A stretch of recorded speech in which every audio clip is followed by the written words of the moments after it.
نظر بد سے حفاظت کی دعا۔ حضور اکرم صلی اللہ علیہ وسلم کا ارشاد گرامی ہے، ان العین حق، نظر بد کا اثر حق ہے، یعنی نظر بد انسان کو قبر میں اور اونٹ کو ہنڈیا میں داخل کر دیتی ہے۔ حضرت جبرائیل امین حضور اکرم صلی اللہ علیہ وسلم کی خدمت میں تشریف لائے۔ آپ صلی اللہ علیہ وسلم غمزدہ تھے۔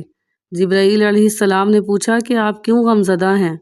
تو آپ صلی اللہ علیہ وسلم نے فرمایا کہ حسن و حسین کو نظر لگ گئی ہے۔ جبرائیل علیہ السلام نے فرمایا کہ نظر واقعی حق ہے، لیکن آپ نے یہ کلمات پڑھ کر انہیں اللہ کی پناہ میں کیوں نہ دیا؟ آپ نے پوچھا وہ کلمات کون سے ہیں؟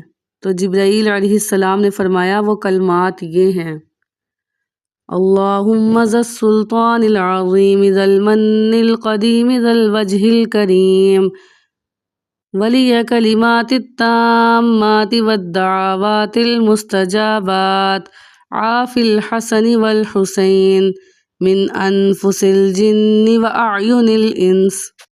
ترجمہ: اے اللہ، اے بڑی بادشاہی والے، اے قدیم احسانات والے، اے بزرگ ہستی والے، پورے کلموں اور مقبول دعاؤں کے مالک، حسن و حسین کو جنات کی ہواؤں اور انسانوں کی آنکھوں سے عافیت دے۔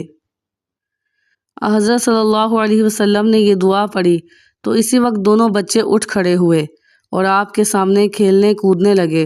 حضور صلی اللہ علیہ وسلم نے فرمایا، لوگوں، اپنی جانوں، اپنی بیویوں اور اپنی اولاد کو اس دعائے جبرائیل کے ساتھ اللہ کی پناہ میں دے دیا کرو، اس جیسی اور کوئی پناہ نہیں۔